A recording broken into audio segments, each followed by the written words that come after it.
Hello, composers. How much emphasis do we put on new?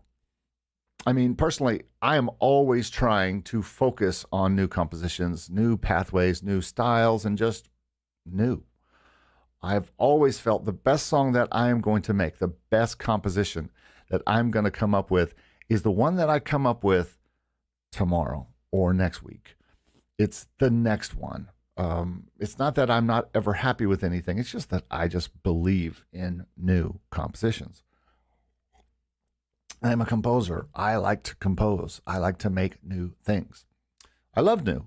Hey, we all love new. We love new cars. We love new clothes. We love new experiences. We love new cool gear. We love new plugins. We love all this stuff. So why would we keep working on old compositions at the expense of fresh new things? And before you think we don't do this, let me tell you a little story about a guy that emailed me some time ago. And he said, hey, man, I haven't checked in with you in a long time, but I thought I would check in with you and just tell you about, what I am doing. I'm so excited to finally share with you this song.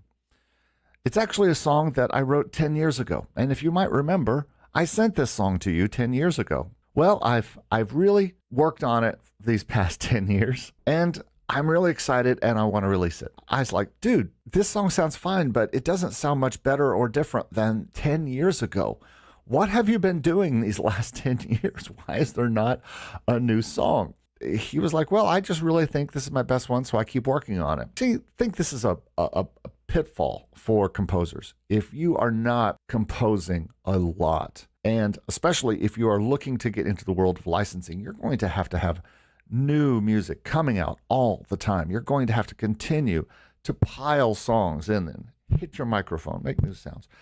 You're going to have to continue to figure out ways to get new stuff written, new stuff produced, and just keep the ball rolling. Because if you're not keeping that ball rolling, you're going to stagnate. You're not going to move forward as a composer. So I know that I always have 5 or 10 compositions that are waiting to be finished. I think the goal for me always is to finish them, get them out to wherever they're going, and which is usually licensing of some kind, and then move on right away, post haste.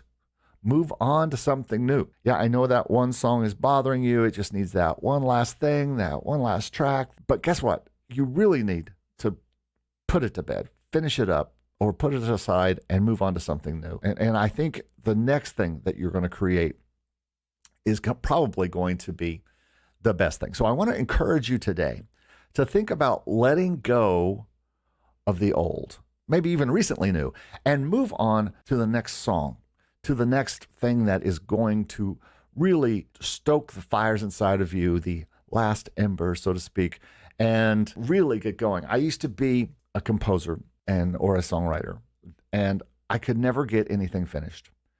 And so I would work on them, and they would just sit around, and I would just sit around, and I would continue to work on things. I struggled with that for a long, long time. Now, clients solved that. I had to get them done to be paid. Deadlines are good. Briefs can be helpful. Again, deadlines. You've got to finish this by a certain time so it's done. You can move on to the next thing. But what can be tough is to get over the doing and the redoing and the inability to get to the next thing, to get to the new. I found this quote and I want to apply it to how I feel about new songs and the next composition and the joy, the absolute joy that comes from being a composer and creating. And the quote goes something like this: the joy of life comes from our encounters with new experiences, and hence there is no greater joy than to have an endlessly changing horizon, for each day to have a new and different sun. And when I read this morning, as I was kind of getting ready for this, I love this. It exactly sums up my favorite thing about being a composer, the thing that excites me the most, the newest thing, the new song that's rolling around my head or is coming out of my fingers onto the keyboard. And I still really feel without a doubt that my best song is the one that I haven't written yet. It's the one I'll write tomorrow. It's the one I'll write next week or next month. So think about this. I hope this helps you in some way to maybe continue your journey. I know that you're sitting there and you're like, I know this feeling. I've got to get to something new, but I got to finish this thing first. And that's not necessarily true. Now, unless it's for a brief and it's tomorrow, you got to have it finished. That's cool. But if you're just sitting on a song that you've been working on for a month or two, and you're trying to figure out what next to do on it, might be the best thing to do is set it aside and just think about what you need to do next. Don't be locked in your compositions of yesterday or yesteryear. Just completely try to break free of that. And the way to break free of that is to start something new. And I don't care how you start. If you want to talk about how we started, we just talked about that last week and the week before, about how you compose, why you compose, all that kind of stuff. So go back and look at those. Comment below or here in the chat if you're live, and let me know what you think of this.